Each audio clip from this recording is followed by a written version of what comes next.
अस्सलाम वालेकुम। आज हम लोगों ने करना है ये जो हाइपरटेंशन के लिए ड्रग्स यूज करते हैं उनके बारे में। तो ये मुख्तलिफ तरह की ड्रग्स होंगी जो हम मुख्तलिफ तरीके से मुख्तलिफ कंडीशंस में दे रहे होंगे। जिस तरह डायूरेटिक्स की बात की जाए तो वो आपके किन पेशेंट्स को दे रहे होंगे या कब दे रहे होंगे और उनका मैकेनिज्म क्या होगा। उनके नेम से ही थोड़ा सा इंडिकेट हो रहा है कि वो जो उनकी जो सिक्रीशन है उसको ज्यादा करवाएंगे ताकि ब्लड वॉल्यूम जो है वो कम हो जाए और उस तरीके से हमारे पास हाइपरटेंशन जो है उसकी कंडीशन जो है वो रिड्यूस हो जाएगी या कम हो जाएगी। उसके बाद है सिम्पैथोप्लेजिक यानी ब्लॉकर्स ऑफ, फिर आगे अल्फा बीटा रिसेप्टर्स के वो ब्लॉकर्स होंगे या फिर नर्व टर्मिनल पे जो रिसेप्टर्स होंगे उनको ब्लॉक करते हैं वो, या गैंग्लियन पे जो रिसेप्टर्स पड़े होते हैं उनको जो है वो जाके ब्लॉक करते हैं। इसके अलावा वो ये कि सीएनएस का जो सिंपैथेटिक आउटफ्लो है उसको जो है ब्लॉक कर देंगे, उसको रिड्यूस कर देंगे। आपको पता है ना सिंपैथेटिक सिस्टम जो है, नर्वस सिस्टम जो है, ये बेसिकली इन्वॉल्व जब होता है तो तब वहाँ पे हाइपर टेंशन कॉज हो रही होती है, तो उसको रिड्यूस कर देंगे, उसके आउटफ्लो को या उसके रिस्पॉन्सेस को। वेजोडाइलेटर्स की बात करें तो आगे 3 तरह के, एक तो पेरेंट्रल वेजोडाइलेटर्स आप देते हो, कुछ कैल्शियम ब्लॉकर्स होते हैं जो कैल्शियम को रिलीज नहीं करवाएंगे जिसकी वजह से वहां पे वेजोडाइलेशन का, और फिर उसने एक क्लास बनाई हुई है, एक ओल्डर है, एक पेरेंटल है और एक कैल्शियम ब्लॉकर्स। उसके बाद एंजियोटेंसिन जो एंटेगोनिस्ट हैं, इसमें 2 तरह के आते हैं कि एक तो उस एंजाइम को इनहिबिट कर रहे होते हैं और एक जो है उस रिसेप्टर्स को जो है जिन पे जाके एंजियोटेंसिन ने जाके बाइंड होना होता है उन रिसेप्टर्स को ही ब्लॉक कर देगा। ठीक है। और एक होते हैं कि रेनिन इनहिबिटर्स, यानी रेनिन का हम आगे पढ़ेंगे क्या रोल है, वो किस तरीके से एंजियोटेंसिन बनने में मदद दे रहा होता है, तो उसको इनहिबिट कर देंगे। यानी वो एंजियोटेंसिन की जो पूरा एक पाथवे होता है उसमें फिर इंटरप्शन आएगी और उस तरीके से फिर आगे हाइपरटेंशन के अगेंस्ट जो है हम अपनी एक्टिविटी शो करवा सकते हैं। ये आपने इसका बॉक्स बहुत अच्छे से करना है। उसके बाद ये जो डायूरेटिक्स है यहाँ से करना है हमने। अच्छा, अब यहाँ पे इसने इतना नहीं बताया हुआ क्योंकि ये आगे वो कह रहे 15 चैप्टर में हमने डिटेल में इसको पूरा चैप्टर में जो है यही डिस्कस किए हुए हैं। तो यहाँ पे जो है वो these drug lower blood pressure by reducing blood volume and probably also by direct vascular effect that is not fully understood. अच्छा, diuretic most importantly for treatment hypertension are thiazide या लूप डायूरेटिक। ये जो आगे category है जो हम diuretic वाले chapter में जाके पढ़ेंगे कि कुछ जो होते हैं वो थायराइड होते हैं, कुछ जो होते हैं वो लूप डायूरेटिक्स होते हैं। तो उसके अलावा भी होते हैं जो important in case of hypertension है, वो ये दो हैं। थायराइड में भी advocate in mild to moderate hypertension, मतलब कि माइल्ड टू मॉडरेट अगर किसी बंदे को स्वेयर किस्म का, यानी जब कोई इमरजेंसी कंडीशन आई हुई है, यानी क्राइसिस आया हुआ है, हाइपरटेंसिव क्राइसिस है उसमें, तो उस कंडीशन में आप ये नहीं यूज कर सकते। लूप वाले यूज करते, थायराइड वाले नहीं कर सकते। और वो क्यों नहीं करते वो हम आगे चल के जो है डायूरेटिक वाले चैप्टर में पढ़ेंगे। अच्छा, compensatory response to blood pressure lowering by diuretic are minimal। अच्छा, अब ये है कि आपको मैंने बताया था कि जब भी आप करने की कोशिश करते हो लो, तो आपके पास एक कंपनसेटरी मैकेनिज्म जो है उस लोअरिंग के रिस्पॉन्स में आता है, यानी कि आपकी बॉडी को लगता है कि ये कुछ गलत हो रहा है तो मैं इसको कंपनसेट करने की कोशिश करता हूँ अपनी तरफ से। तो वो हार्ट रेट से करेगा या जिस तरह भी करेगा, डिपेंडिंग अपॉन के असल में आप किस चीज को अफेक्ट कर रहे हो और उसके रिस्पॉन्स में जो है क्या होगा। लाइक अगर आप वेजोकंस्ट्रिक्शन वेजोडाइलेशन करवा रहे हो ना, तो हार्ट जो वो टैकीकार्डिया करेगा, और जिस तरह हमने पहले एक चैप्टर में पढ़ा था कि वहां पे वेजोकंस्ट्रिक्शन हो रही थी तो उसके रिजल्ट में हार्ट जो था वो ब्रेडिकार्डिया करवा रहा था, यानी कि हार्ट रेट कम करवा रहा था ताकि उसकी पंपिंग उतनी ना हो और उसका जो है बैलेंस आउट हो सके ब्लड का जो प्रेशर है। When thiazide are given, the maximal anti-hypertensive effect। अच्छा, अब ये कह रहा है कि जो जितनी डोज रिक्वायर होती है ना हाइपरटेंसिव एंटी हाइपरटेंसिव इफेक्ट के लिए, वो जो है ना वो is often achieved with doses lower than those required for maximal diuretic effect। Diuretic effect के लिए अगर आप ये ड्रग्स ले रहे हो ना, थायाजाइड वाले डायूरेटिक्स ले रहे हो, तो इसमें ये जो ड्रग्स है इनका डायूरेटिक अगर आपको एक्शन चाहिए, वो और किसी रीजन में भी हो सकता है और किसी कंडीशन में भी हो सकता है अदर देन हाइपरटेंशन, तो उसके लिए आपको ज्यादा डोज देनी पड़ती है as compare to anti hypertensive effect. अगर आप एंटी हाइपरटेंसिव इफेक्ट चाहते हो तो वो आपको लोअर डोजेस में भी मिल जाता है। अच्छा, उसके बाद नीचे ये टेबल है कि वो जो ऊपर से बात की थी ना, कंपनसेटरी रिस्पॉन्सेज होते हैं इन ड्रग्स के अगेंस्ट, तो हमने बात की थी डायूरेटिक्स की जो होती है उनका मिनिमम होता है, यानी कि इतना ज्यादा नहीं होता, क्योंकि उनका जो है ज्यादा किसके साथ रिलेशन है, एक्सक्रीशन आउट करने से, मतलब कि उन्होंने जो वॉल्यूम है ब्लड का वो कम करवाना है। अच्छा, अब आगे जो है ये वाले जो सारे है ना, ये आगे हम चल के पढ़ने वाले हैं सारे एजेंट्स, ठीक है, इनके होते हैं। अब उसने बताया जिस तरह यहाँ पे सॉल्ट एंड वाटर रिटेंशन, कोई अब आगे यहाँ पे एक टैकीकार्डिया भी कॉज कर रहा है, जैसा मैंने आपको बताया, क्योंकि आप यहाँ पे अगर वेजोडाइलेशन करवा रहे हो तो उसके रिस्पॉन्स में फिर टैकीकार्डिया वो करेगा हार्ट एक अपना कंपनसेटरी मैकेनिज्म के तौर पर। तो ये वाला टेबल आपने अच्छे से कर लेना है। उसके बाद ये भी बाकियों का हम आगे चल के पढ़ते हैं। आगे है ये सिंपैथोप्लेजिक जो ड्रग्स हैं, इनका मैं आपको थोड़ा सा वैसे बता देती हूँ, इसका कुछ आपने करना नहीं है, रीड करना हुआ तो कर लीजिएगा, इसके अलावा इसको करने की जरूरत नहीं है। अच्छा, अब ये कौन से ड्रग्स होते हैं जो सिंपैथेटिक ऑटोनॉमिक नर्वस सिस्टम जो है ना, जो आपको पता है कि इन जब भी एक्टिव होता है ये वाला नर्वस सिस्टम तो क्या करता है, इसने हाइपरटेंशन कॉज करवानी है। तो अब ये ड्रग्स क्या करती हैं, ये उसके sympathetic control of cardiovascular function को जो है ना उसके साथ इंटरफेरेंस करती है, यानी सिंपैथेटिक नर्वस सिस्टम है वो उसका जो फंक्शन हार्ट या वेसल्स पे है उनमें इंटरफेरेंस करेगी, और इंटरफेरेंस के रिजल्ट में हमारे पास एंटी हाइपरटेंसिव इफेक्ट आएगा। अच्छा, ये हेडिंग्स में अगर आप देख लो तो वैसे मैं आपको बस बताने के लिए दिखा रही हूँ कि बेरोरिसेप्टर सेंसिटाइजिंग एजेंट्स, यानी जो बेरोरिसेप्टर्स को सेंसिटाइज कर देंगे, फिर जो सेंट्रल नर्वस सिस्टम पे एक्ट करेंगे, यानी उधर जाके जो है ये जो सिंपैथेटिक नर्वस सिस्टम है उसके जो नॉर्मल आउटफ्लो है उसमें इंटरफेरेंस करेंगे।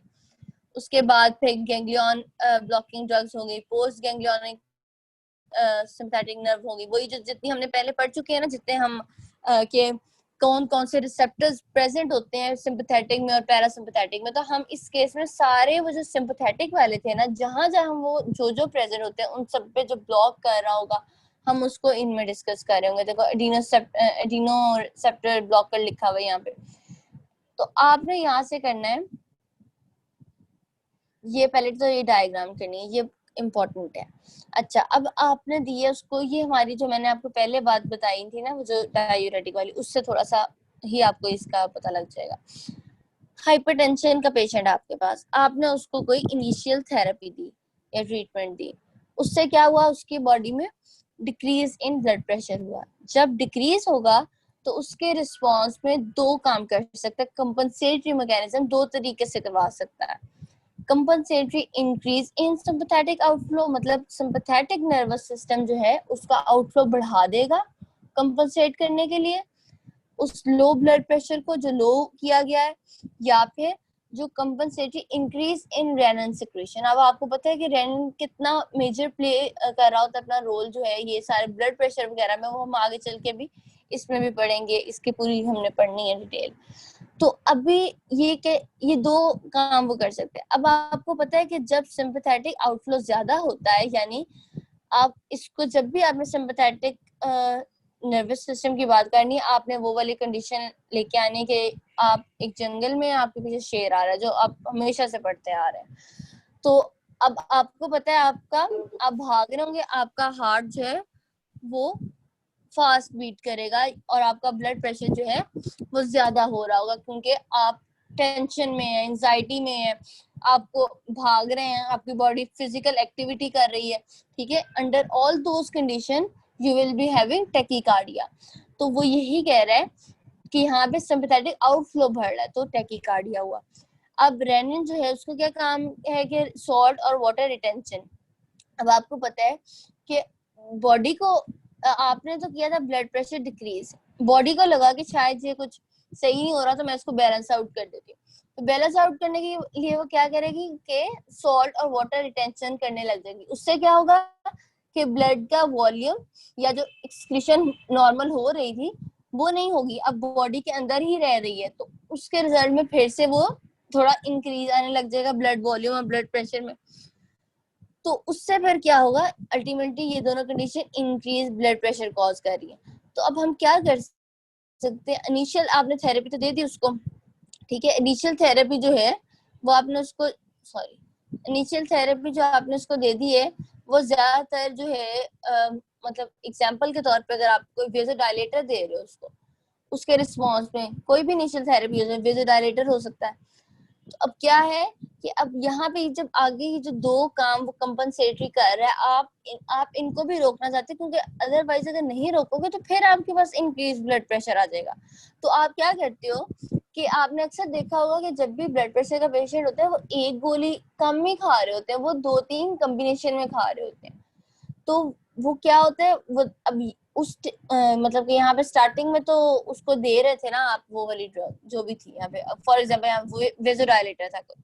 अब ये जब कंपनसेटरी हो रहा है तो आप यहाँ पे डाइयूरेटिक या एस इनहिबिटर दोगे, जो क्या करेगा, इस रेनिन सेक्रेशन को इनहिबिट करेगा, ठीक है। ठीक है, और यहाँ पे जो है सिंपैथेटिक आउटफ्लो को अगर आप कम करवाना चाहते हैं तो आप बीटा ब्लॉकर दोगे। आपको याद होगा मैंने आपको बताया था कि बीटा एगोनिस्ट जो है वो सिंपैथोमाइमेटिक्स हैं, यानी उनके इफेक्ट को इंक्रीज करते हैं। तो बीटा ब्लॉकर क्या होंगे, सिंपैथोलिटिक होंगे, यानी कि उसके सिंपैथेटिक नर्वस सिस्टम जो है उसके इफेक्ट्स को खत्म करेंगे या ब्रेक डाउन करेंगे। तो यहाँ पे ये क्या है, बीटा ब्लॉकर एक सिंपैथोलिटिक है ड्रग एजेंट, ठीक है। अच्छा, आगे ये वाली डायग्राम नहीं करनी आपने। उसके बाद ये जो MAO इनहिबिटर, ये आपको याद होगा हमने डिप्रेशन वाले चैप्टर में पढ़ा था, वहां पे हमने इसको उस लिहाज से पढ़ा था, लेकिन यहाँ पे हम पढ़ रहे हैं कि इसका ये इनहिबिटर्स जो हैं ये ब्लड प्रेशर को कंट्रोल करने में अपना किस तरीके से रोल प्ले करते हैं, क्योंकि यहाँ पे वो वाला मैकेनिज्म नहीं होगा जो हमने वहां पे पढ़ा था। वहां पे तो हमने सिंपली ये पढ़ा था ना कि वो एंजाइम को इनहिबिट कर देता है और उससे क्या होता है, फिर वो जो कंसंट्रेशन होती है जो हमारा ट्रांसमीटर होता है उसकी कंसंट्रेशन ज्यादा हो जाती है, जिसकी वजह से उसके रिस्पॉन्सेज पर ज्यादा आने लग जाते हैं। यहाँ पे क्या है कि अगर आप इन केस ऑफ हाइपरटेंशन वो आपसे पूछे तो आपने यहाँ पे बताना है उसको कि यहाँ पे क्या होता है कि पहले यूज किया जाता था, was once used in hypertension because they cause formation of false transmitter octamine in sympathetic postganglionic neuron terminal and lower the blood pressure.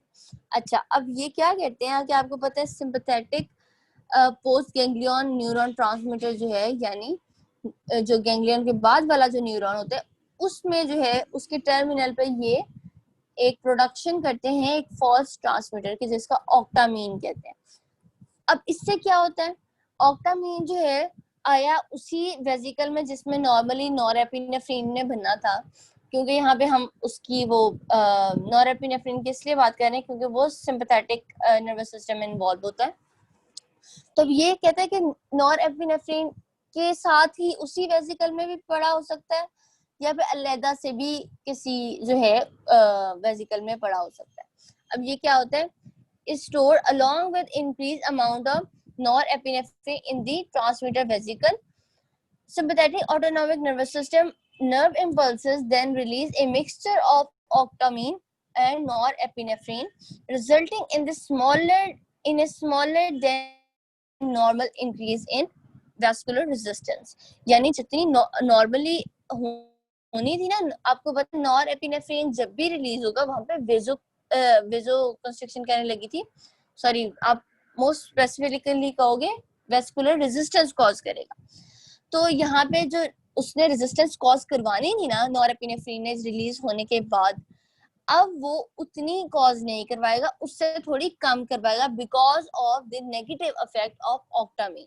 ऑक्टामीन जो है ऑल्दो इसकी वो बता भी रहा है कि इतनी कोई एफिकेसी अच्छी नहीं है, has a very low efficacy, लेकिन जब आप नॉरएपिनेफ्रिन के साथ दे रहे हो तो नॉरएपिनेफ्रिन का जो यूजुअल या नॉर्मल इफेक्ट था उसको इसने कम कर देना है। Large doses of inacting sympathetomimetic on the other hand may cause release of very large store। अच्छा, अब अगर इनडायरेक्ट ले रहा है वो sympathetomimetic ले रहा है तो उससे क्या होगा, अगर लार्ज डोजेस उसने ले लिए उससे क्या होगा कि बहुत ज्यादा स्टोर जो नॉरएपिनेफ्रिन था वो सारा रिलीज हो जाएगा और उसमें जो है वो हाइपरटेंसिव क्राइसिस हो जाएगा, ठीक है। और ये आगे वो ये कह रहे हैं कि खास तौर पे उन पेशेंट में जो recall the tyramine normally that has low bioavailability because of metabolism by MAO in the presence of NAO। अच्छा, अब ये क्या है कि टायरामीन जो है फूड में नॉर्मली प्रेजेंट होता है। अब क्या होता है कि नॉर्मली वो मेटाबोलाइज हो जाता है किससे, MAO से, यानी मोनोमीन ऑक्सीडेज एंजाइम से। लेकिन यहाँ पे ये जो आप ले रहे हो एजेंट ये तो हैं मोनोमीन ऑक्सीडेज इनहिबिटर्स। अब क्या होगा कि ये जो है मोनोमीन ऑक्सीडेज इनहिबिटर्स जो है ये क्या करेंगे कि उसका मेटाबॉलिज्म नहीं होने देंगे और वो उसकी बायो अवेलेबिलिटी जो है वो ज्यादा करवा देगा, किसकी, टायरामीन की, क्योंकि वो डिग्रेड ही नहीं हो रहे, मेटाबोलाइज ही नहीं हो रहे। तो अब क्या होगा जब टायरामीन ज्यादा हो गया, अब टायरामीन का मकसद क्या होता है बॉडी में, टायरामीन जो होता है ये एक रिलीजर होता है फॉर द न्यूरोट्रांसमीटर्स, ठीक है। मतलब इसने रिलीज, अगर ये जितना ज्यादा होगा उतना ज्यादा आपके पास जो है न्यूरोट्रांसमीटर रिलीज हो रहा होगा। तो बंदा, अगर बंदे ने ये ले लिया है, टायरामीन ले लिया और साथ में ये जो है टायरामीन नॉर्मली फूड में होता है, मुख्तलिफ वैरायटी ऑफ फूड में होता है, तो साथ में वो अब ये इनहिबिटर्स भी ले रहे हैं। अब क्या होगा कि वहां पे टायरामीन की बहुत ज्यादा कंसंट्रेशन हो जाएगी और उससे क्या होगा कि वो अचानक से सारा जो है नॉरएपिनेफ्रिन रिलीज हो जाएगा। जब वो सारा इकट्ठा रिलीज हो जाएगा तो उसके रिजल्ट में हमारे पास बहुत ज्यादा वेस्कुलर रेजिस्टेंस आएगी और अल्टीमेटली हमारे पास हाइपरटेंसिव क्राइसिस आ जाएगा। तो it is necessary to note कि आप अगर एक पेशेंट को दे रहे हो MAO इनहिबिटर तो उसको रिकमेंड करो कि वो टायरामीन वाली फूड ना ले और उसको बताओ किस किस फूड में टायरामीन हो सकता है, ठीक है, ताकि वो ना ले और फिर उसकी जो आपकी ये जो रिलीज है नॉरएपिनेफ्रिन का वो जरूरत से ज्यादा ना हो। Because of this risk and availability of better drugs, MAO inhibitors are no longer used in hypertension। अब देखो ये रिस्क है ना, अब पेशेंट जितना भी ख्याल करे उससे कहीं ना कहीं गलती तो हो सकती है ना। अब वो कितनी, कुछ लोगों को अब इतनी नहीं पता कि ये क्या कर सकती है, वो कहेंगे यार चलो एक दिन छोड़ देते हैं अगले दिन फिर ले लेते हैं। अब वो मतलब कि इतना नहीं लोग जो है उसको बॉदर करते, सीरियसली लेते, अनलेस उनको मेडिकली पता हो कि इससे क्या होगा। तो इसलिए इन रिस्क को हम अवॉइड करने के लिए ड्रग्स ही पे यूज नहीं करते। अच्छा, इसके अलावा वो कहते हैं मेजरली अब इसको जो है हम डिप्रेशन के लिए यूज करते हैं, हाइपरटेंशन के लिए हम इतना यूज ही नहीं करते इसको। ये आपने इसका अच्छे से करना है। अच्छा, उसके बाद हमने वेजोडाइलेटर्स पे आना है। वेजोडाइलेटर जो है वो काफी इंपॉर्टेंट है आपके लिए और ये लॉन्ग क्वेश्चन वगैरह में भी आ सकते हैं। अच्छा, ये सारी करने तकरीबन। अब ये वेजोडाइलेटर कर क्या रहे होते हैं, नाम से ये कि डायलेट करने हैं ब्लड वेसल को। जब ब्लड वेसल के मतलब स्मूथ मसल्स पे जाके वो एक्शन शो करेंगे अपना, तो वहां पे डायलेशन होगी और जो ब्लड प्रेशर जो है वो जो इंक्रीज हुआ है वो डिक्रीज हो जाएगा। Vasodilator act by 4 major mechanism, 4 mechanism है। ये आपने 4 जो है ना नोट करने हैं कि क्या क्या है।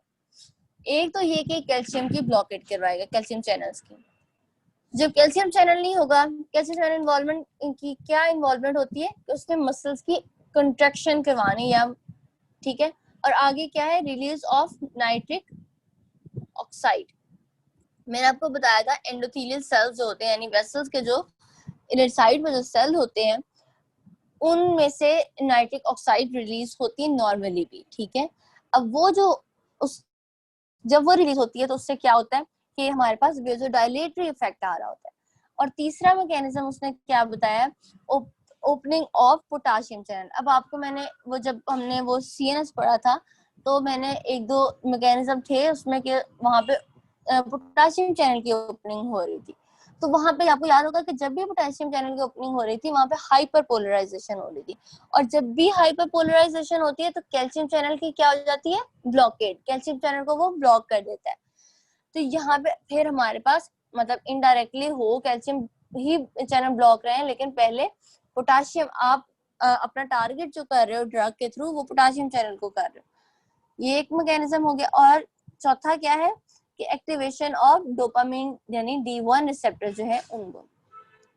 अब यहाँ पे उसने mechanism of action of vasodilator, वही जो मैंने आपको सारे बताए ना यहाँ पे कि वो किस तरीके से कर रहे हैं, उनके उसने सिर्फ आगे एग्जांपल्स दे दिए जो आपने बारी बारी पढ़नी है। ये भी आपने ये वाला टेबल भी करना है 11.2 वाला। अच्छा, अब कैल्शियम चैनल ब्लॉकिंग एजेंट। अच्छा, अब ये क्या करते हैं, are moderately effective and orally active. अच्छा, अब ये आप जो है क्रॉनिकली यूज कर सकते हो, यानी कि अगर एक पेशेंट है उसको लॉन्ग टर्म, मतलब कि कुछ लोगों को होता है कि अभी वो प्री हाइपरटेंशन में होते हैं तो उनको आप थोड़े अरसे के लिए देते हो और वो उनकी जो है वो प्री हाइपरटेंशन वाली स्टेट जो है या डाइट से या थोड़ी बहुत थेरेपी से ठीक हो जाती है।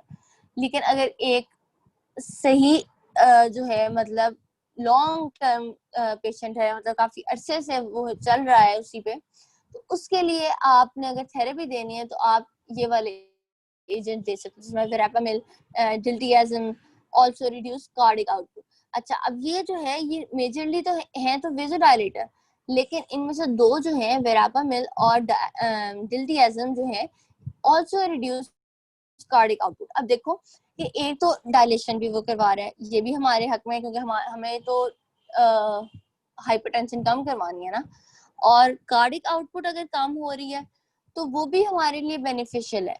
क्यों? क्योंकि आपको पता है कि जब एक मैकेनिज्म चलता है तो उसके रिस्पॉन्स में दूसरा मैकेनिज्म अपना एक्शन शो कर रहा होता है। तो अगर यहाँ पे कार्डिक आउटपुट भी कम हो रही है तो ये भी हमारे लिए एक अच्छी चीज है, ठीक है।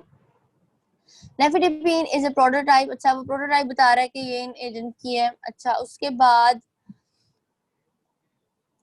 हाँ यहाँ पे because they well produce fear compensatory responses, calcium general are much more common than other. दूसरी जो हाइड्रोलाजीन है या पे मिनॉक्सिडिल है उनसे ज्यादा, जो हम आगे चल के पढ़ेंगे, अभी बल्कि पढ़ने ही लगे अगले यही है, तो उनसे ज्यादा जो है ये अच्छे या कॉमनली यूज किए जाते हैं।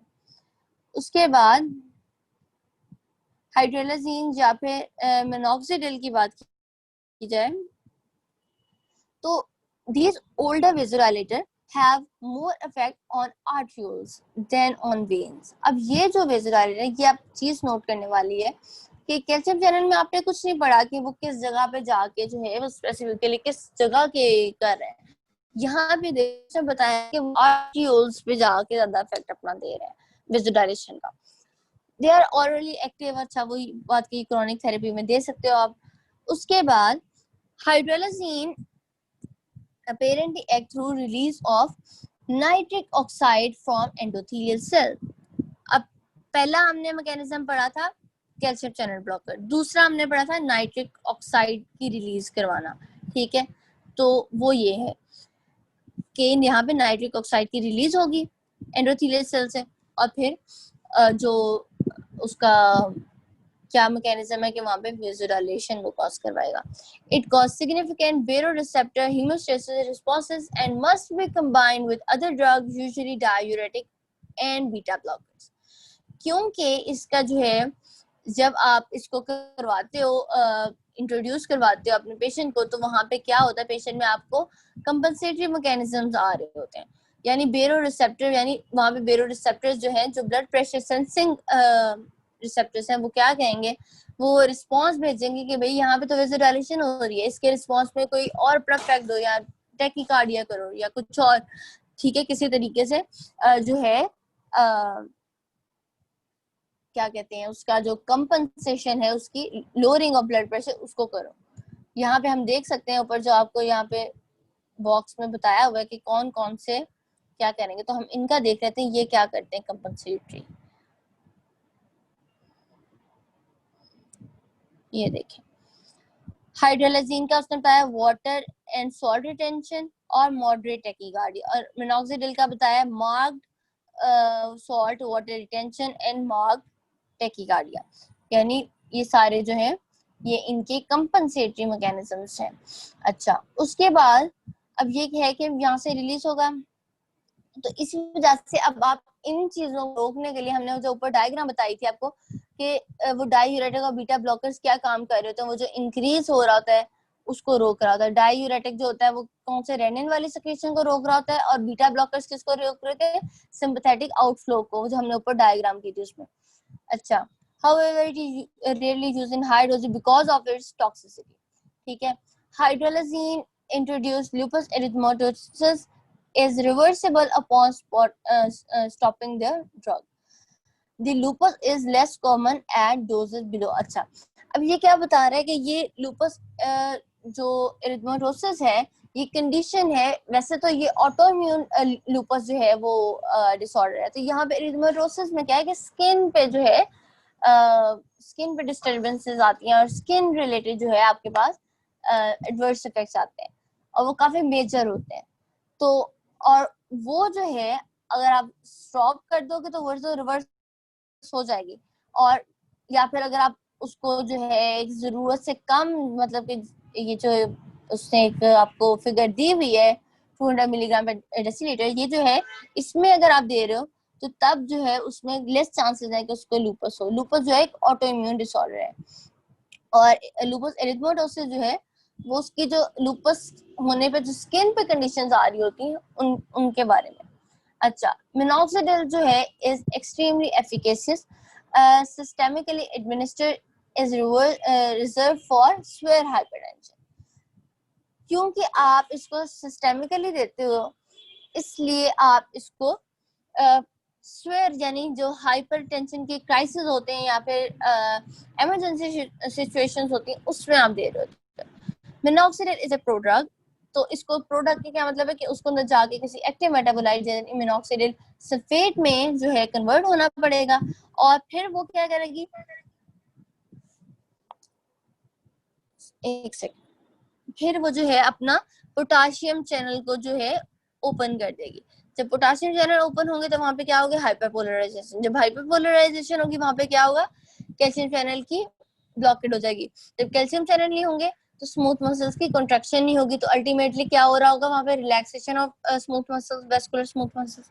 ठीक है, आगे बस तक वही बात अगेन के मिनॉक्सिडिल के आप ऊपर जाके वो देख रहे हैं रिस्पॉन्सेस क्या होते हैं कंपनसेटरी, और इसमें भी आपको ये ड्रग साथ देनी पड़ती हैं दूसरी डायूरेटिक और beta blockers to overcome those compensatory mechanisms. उसके बाद अच्छा, because it can cause hirsutism, यानी कि जो हेयर ग्रोथ है वो बहुत ज्यादा होने लग जाती है, तो आप इसको ये although it is its adverse effect but you can use this adverse effect as therapeutic effect in certain cases। जिस तरह अगर एक पेशेंट है वो बाल्डनेस का पेशेंट है तो आप उसको टॉपिकली अप्लाई करने के लिए ये दे सकते हो। ठीक है, ऑल्दो ये तो इसका एडवर्स इफेक्ट था, लेकिन जब आपको ये जो एडवर्स इफेक्ट आप उसको मेडिकली या फार्माकोलॉजिकली अप्लाई करना चाहते हैं तो आप उसको बाल्डनेस में कर सकते हो। अच्छा, अब आगे जो एजेंट्स हैं जो हम पढ़ने लगे हैं, नाइट्रोप्रोसाइड है, डायज़ोक्साइड है और फेनोल्डोपाम है। ये जो ड्रग्स हैं ये भी वेजोडाइलेटर हैं लेकिन पेरेंटली यूज की जाती हैं, are use in hypertensive emergencies. अच्छा, अब ये जो नाइट्रोप्रोसाइड है light sensitive is a light sensitive short acting agent, मतलब बहुत थोड़े वक्त के लिए, बहुत थोड़े मिनट के लिए उसका action must be infused continuously, क्योंकि उसका बहुत थोड़े टाइम के लिए एक्शन है तो आप उसको मुसलसल दोगे, इन्फ्यूजन की फॉर्म में दोगे ताकि उसका चलता रहे और स्लोली वो कंटिन्यूअसली जो है उसको इफेक्ट मिलता जाए। The release of nitric oxide stimulate. अच्छा, अब ये क्या करते हैं कि जिस तरह आपको याद होगा कि हमने वहाँ पे साइक्लिक एएमपी का पढ़ते थे कि वो साइक्लिक एएमपी कहनी सॉरी एडिनाइल साइक्लेज का पढ़ते थे कि हमारे पास अफेक्टर होता था और वो जाके जब एक्टिव होता था फिर आगे वो साइक्लिक एएमपी जो था वो रिलीज करवाता था। तो यहाँ पे उसी तरह का एक और मैकेनिज्म है, एक और फैक्टर है गिनाइल साइक्लेज। अब ये जब भी एक्टिवेट होगा तो उससे क्या होगा कि आपके पास साइक्लिक ग्वानिन मोनोफॉस्फेट जो है उसकी कंसंट्रेशन में इंक्रीज आएगा। ठीक है, ये नाइट्रिक ऑक्साइड के रिलीज होने से ये सारा मैकेनिज्म जो है स्टिमुलेट होता है। और जब ये वाले इसकी कंसंट्रेशन इंक्रीज होती है, यानी साइक्लिक ग्वानिन मोनोफॉस्फेट की कंसंट्रेशन इंक्रीज हो रही है, तो उससे क्या होगा, and relaxation in vascular smooth muscles, तो स्मूथ मसल्स की रिलैक्सेशन होगी। ठीक है, अच्छा अब आगे जो है वो हमारे पास एक डाययूरेटिक यानी डाययूरेटिक का डेरिवेटिव आगे फर्दर कह रहा है, क्योंकि थायाजाइड जो होते हैं डाययूरेटिक है, तो यहाँ पे उसका डेरिवेटिव वो कह रहा है, बट लैक डाययूरेटिक प्रॉपर्टी है, तो वो थायाजाइड का derivative, but it is not thiazide itself, तो इस वजह से हम उसे कह रहे हैं बट लैक डाययूरेटिक प्रॉपर्टी। तो it is given as intravenous bolus. अच्छा, बोलस का मैंने आपको बताया था, जो एक ही वक्त में आप इकट्ठी जो है उसे लार्ज अमाउंट ऑफ इंजेक्शन की फॉर्म में दे रहे हो डोज। इन्फ्यूजन वो जो आप ड्रिप की फॉर्म में slowly slowly drop by drop जा रही है उसको। तो इन्फ्यूजन बोलस आप तब देते हो जब आपको फौरी एक्शन चाहिए, और अब आपने एक दफा उसे इंजेक्शन लगा दी, बाद में आप उसे इन्फ्यूजन पे ट्रांसफर कर दोगे कि अब वो स्लोली जो है उसका कंटिन्यूसली जो है वो लेता रहे वो ड्रग। ठीक है, and has several hours duration of action. अच्छा, अब ये काम किस तरह करता है, वही जो हमने पहले एक मैकेनिज्म पढ़ा है कि हाइपर वो जो पोटेशियम चैनल्स हैं उनको ओपन कर देगा, हाइपरपोलराइजेशन होगी और रिलैक्सेशन ऑफ स्मूथ मसल्स हो जाएगी। This drug also reduce insulin release, insulin का जो रिलीज है उसको भी रिड्यूस करते हैं। इस वजह से can be used to treat hypoglycaemia caused by insulin producing tumor। अगर एक पेशेंट को इंसुलिन प्रोड्यूसिंग ट्यूमर है, यानी ट्यूमर है जो एक्सेस ऑफ इंसुलिन रिलीज करवा रहा है, जिसकी वजह से पेशेंट को हाइपोग्लाइसीमिया आ रहा है, यानी decrease in concentration of glucose in the blood हो रहा है, तो आप क्या करोगे कि आप ये ड्रग दे सकते हो उसको to reduce his insulin secretion. अच्छा, अब आप फिर इसको क्या करोगे, जाहिर बात है वहां पे इंक्रीज कंसंट्रेशन हो रही, तो आप चाहते हो रिड्यूस करवाना, क्योंकि एक्सेस अब नॉर्मल सिक्रीशन हो रही है ऑफ इंसुलिन वहां पे ट्यूमर में, तो आप फिर इसको ये ड्रग दे दोगे जिससे फिर वहां पे सिक्रीशन जो है या रिलीज जो है इंसुलिन का कम हो जाएगा। आगे आते हैं dopamine D1 receptor activation by fenoldopam causes a prompt mark. अच्छा, ये जो है ये भी आर्टरीज पे जाके कर रहा है विजुअलाइजेशन। ठीक है, अब आपने पहले देखा एक जो आर्टरीज पे जाके करता है और एक अब ये। This drug is given by intravenous infusion. It has a short duration of action like nitrofuran। अच्छा, वही जो बता रहे कि वो इमरजेंसी कंडीशन में यूज करते हैं, क्यों, क्योंकि एक तो इसका शॉर्ट ड्यूरेशन एक्शन है इस वजह से। अच्छा, आगे हम चलते हैं angiotensin antagonist and renin inhibitors.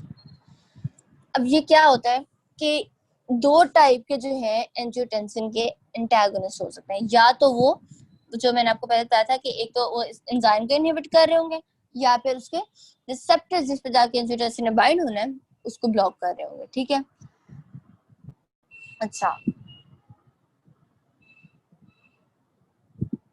ACE inhibitor which inhibit the enzyme variously known as, अब ये variously known as मतलब कि उसको तीन नामों से उसको जाना जाता है, या तो angiotensin converting enzyme, या फिर kinase 2, या peptidal dipeptidase।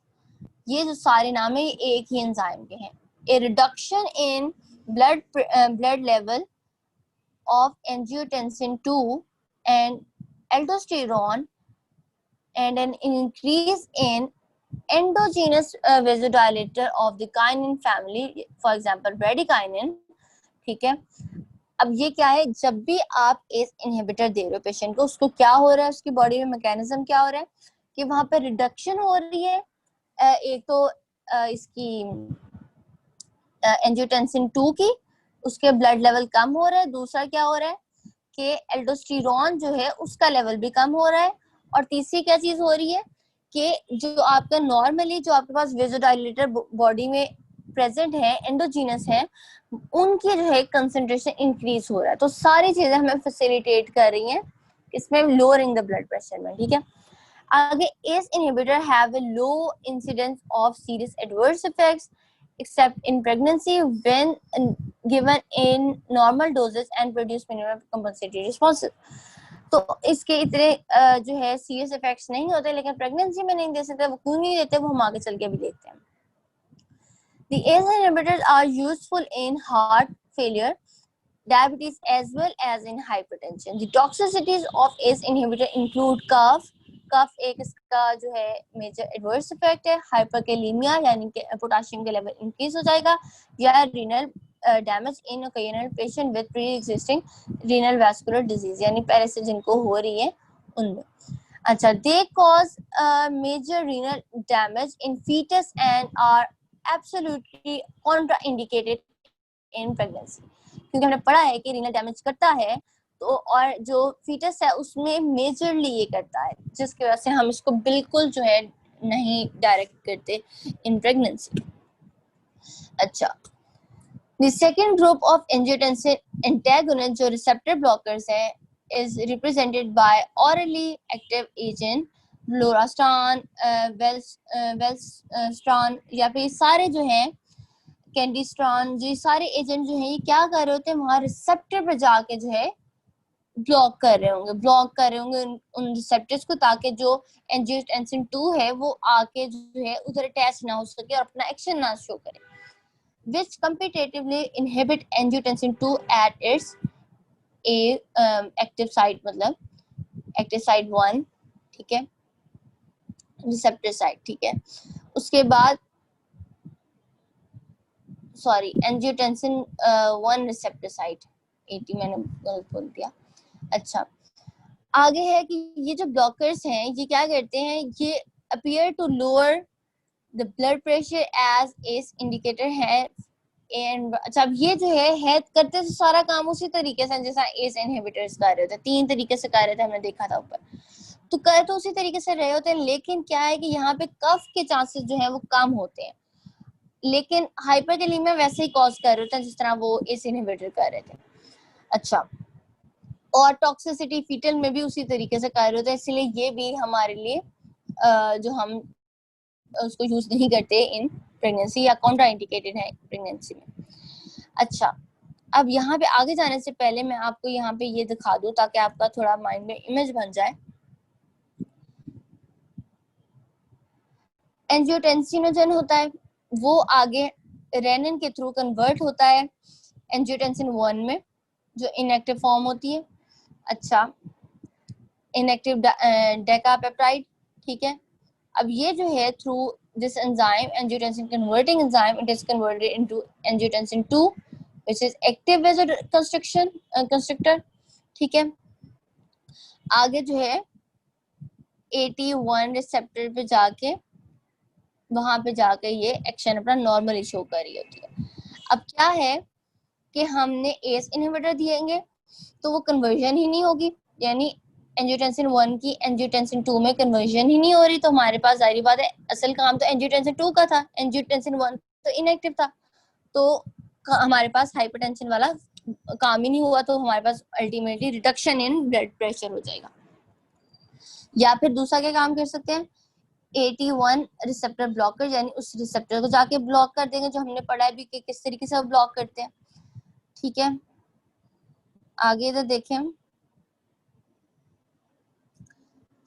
अब ये जो रेनिन है इसको भी एक एल्किसान जो है ये एक ड्रग है जो इसको इनहिबिट कर सकती है। अब जाहिर बात है वो इनहिबिट करेगी तो हमारे पास पहला स्टेप इनहिबिट हो जाएगा, तो आगे वाले स्टेप जो हैं वो अल्टीमेटली वो तो होंगे ही नहीं ना, वो तो फॉर्मेशन ही नहीं होगी, और फॉर्मेशन नहीं होगी तो आपको पता है एक्टिव जो है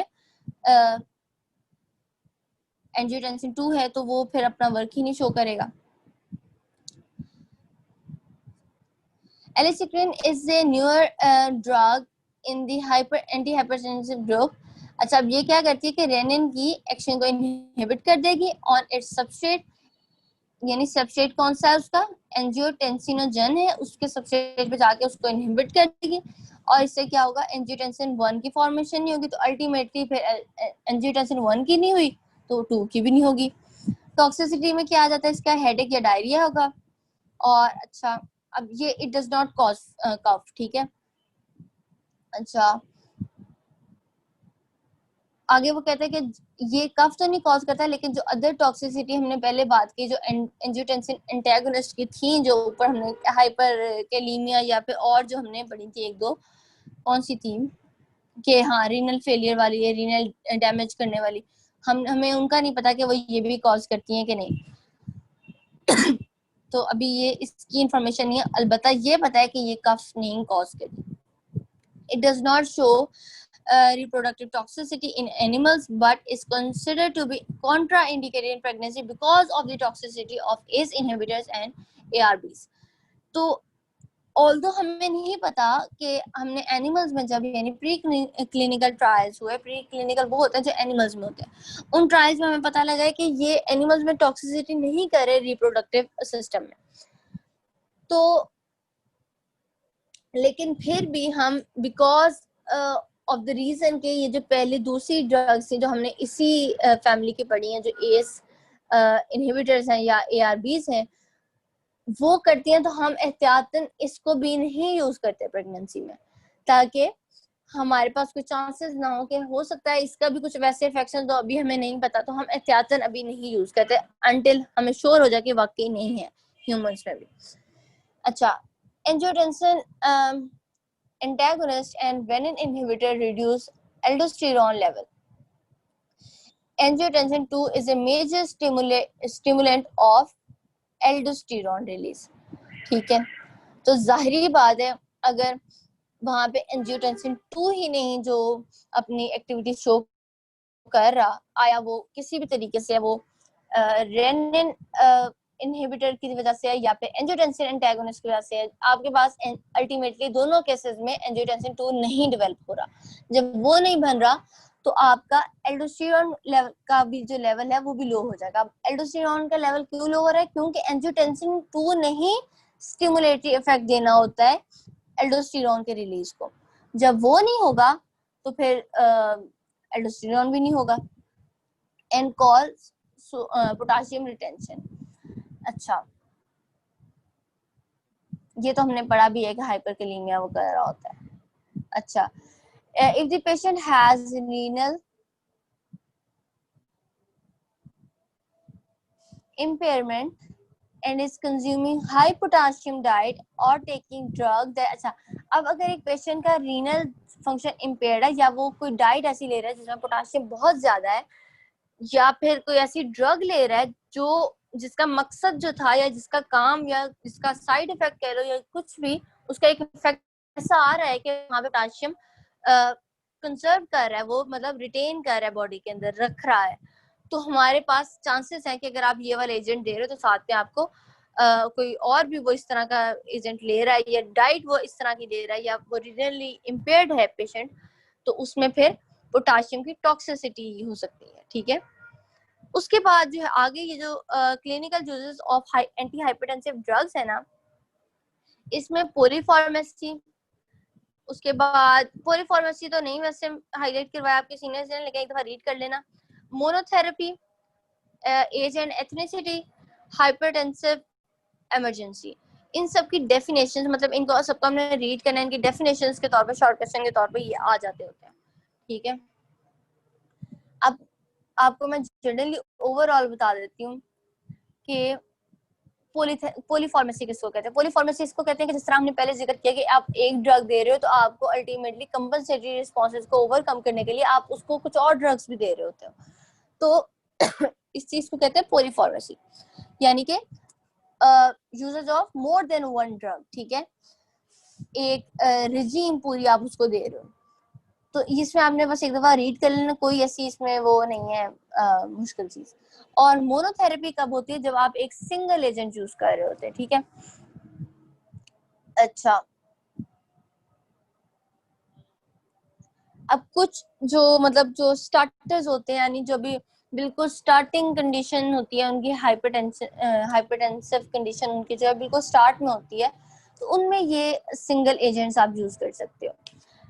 तो अब वो कौन कौन से हैं वो उसने बता दिए कि एक तो एस इनहिबिटर यूज कर सकते हैं, या कैल्शियम चैनल ब्लॉकर्स, या फिर combined alpha and beta blockers. ठीक है। अच्छा, उसके बाद ये अब आप किस कंडीशन में दे रहे होते हैं, माइल्ड टू मॉडरेट हाइपरटेंशन में दे रहे होते हो। ठीक है। उसके बाद हैज बिकम मोर पॉपुलर, अच्छा बेटर पेशेंट, यही है कि मतलब कि क्योंकि ये एक ही ड्रग दे रहे होते हैं, तो कंप्लायंस क्या होता है पेशेंट की, कि पेशेंट हैप्पीली उसको ले रहा है, या उसको मतलब कि उसको मुश्किल नहीं हो रही है, वो मतलब उकता नहीं रहा उस चीज से। अच्छा, with moderate drugs a lower, अच्छा टॉक्सिसिटी भी जाएगी, मतलब ड्रग्स ही वो थोड़ी ले रहा है तो फिर टॉक्सिसिटी भी उतनी नहीं होगी। अगर अब आगे एज या लोकेशन यानी एथनिसिटी के ऊपर डिपेंड करते हुए एजेंट्स कौन से यूज ज्यादा किए जाते हैं, या किस तरीके से अफेक्ट करते हैं ये एजेंट्स इन फैक्टर्स के थ्रू। अच्छा, old older patient of most races respond better to diuretic or beta blockers than to ACE inhibitors. African American of all ages respond better to diuretic and calcium channel blockers, and they respond less well to ACE inhibitors. This there is considerable inter-individual variability in metabolism of beta blockers. यानी कि हर individual में considerable, वो कह रहा है मतलब कि वाजे वेरिएबिलिटी आती है, मतलब कि वाजे जो है चेंजेस आ रही होती है, कि हो सकता है मेरे पे उतना इफेक्ट ना करे, या उतना उसका मेटाबॉलिज्म उस तरीके से ना हो जितना आप में हो रहा है। ठीक है। तो ये हर बंदे की अपनी उसकी कंडीशन पे डिपेंड कर रहा होता है, अपनी इंडिविजुअल जेनेटिक्स पे, इम्यून सिस्टम, हर चीज जो है, मतलब कि हर बंदे का एक डिफरेंट पूरा सिस्टम होता है दूसरे से। तो ये वेरियस फैक्टर होते हैं जो उसके इन्वॉल्व होते हैं। अब हाइपरटेंसिव इमरजेंसी क्या है, या formally called as malignant hypertension, ये हमने पढ़ा भी था कितनी बार कि किस तरीके से कॉज हो रहा था। ये मोस्टली एनेस्थीसिया के बाद कॉज हो रहा था, जो हमने एनेस्थेटिक वाले चैप्टर में पढ़ा था। अच्छा, हाई ब्लड प्रेशर होता है और इसमें वेसल्स को डैमेज होने का खतरा होता है, या पे ऑर्गन्स का क्या कहते हैं डैमेज होने का, या एंड ऑर्गन होने का खतरा होता है। तो आप इस कंडीशंस को किस तरीके से मैनेज करते हो? अच्छा, इसमें आप क्या करते हो, carried out urgent basis in the hospital, powerful vasodilator आप यूज करते हो, और कंबाइंड विद डायूरेटिक, फ्रोजेमाइड, या फिर बीटा ब्लॉकर यूज करते हो। वो भी आपको मैंने बताया था कि वेजोडाइलेशन करवानी है तो आपको साथ में कंबाइंड इफेक्ट के लिए या कंपनसेटरी रिस्पॉन्सेज को ओवरकम करने के लिए आप डायूरेटिक या बीटा ब्लॉकर भी दे रहे होते हो। To lower blood pressure, to अब इतने ब्लड प्रेशर तक उसको लाने के लिए आप जो है यूज कर सकते हो।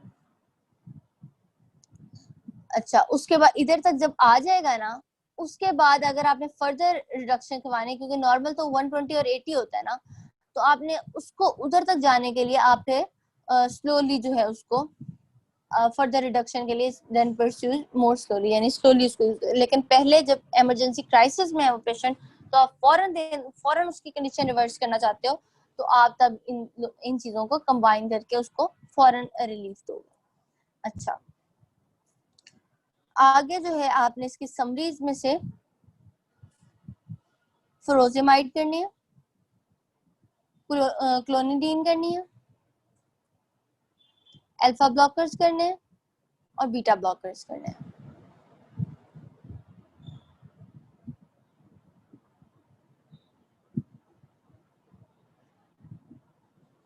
अच्छा, एक सेकंड, मैं एक दफा ऊपर से भी देख लूं क्या। एक तो ये बॉक्स करना है, ठीक है। उसके बाद आपने डायूरेटिक्स करने हैं, और ये टेबल काफी इंपॉर्टेंट है कंपनसेटरी रिस्पॉन्सेज वाला।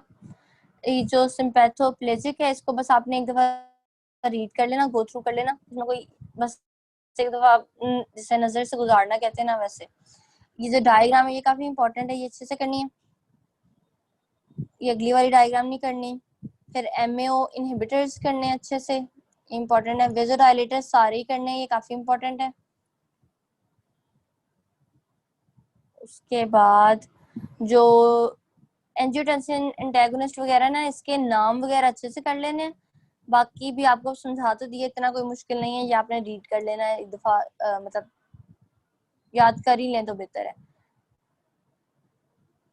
अच्छा, उसके बाद जो है आगे जो है डेफिनेशन आपने अच्छे से करनी है, और ये बॉक्स जो है ना 11.3 फिगर, सॉरी, ये भी अच्छे से करनी है। उसके बाद ये बस एंड हो गया चैप्टर। किसी का क्वेश्चन हो तो मुझसे पूछ लें।